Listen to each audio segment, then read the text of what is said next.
हॉस्पिटलच्या चक्रांमधून आज फायनली सुट्टी होणार होती आमच्या दोघांची आणि बाळाची सुद्धा आणि बाळाची सुई काढायची होती.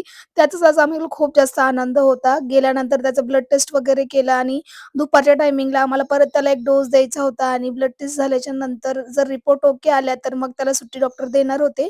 डोस वगैरे घेऊन घरी आलो, तर सासूबाईंनी सगळं काही काम करून ठेवलेलं होतं. स्वयंपाक पण करून ठेवलेलं होतं. आल्यावर आयतं जेवण वगैरे केलं, बाळाला झोपी लावलं आणि संध्याकाळी 4:00-5:00च्या दरम्यान त्यांना बस स्टँडवर सोडलं आणि परत आम्ही हॉस्पिटलला गेलो. कारण की दादांची खाण्यापिण्याची सोय लागत नाही म्हणून त्या पण गावाकडे निघून गेलेल्या होत्या.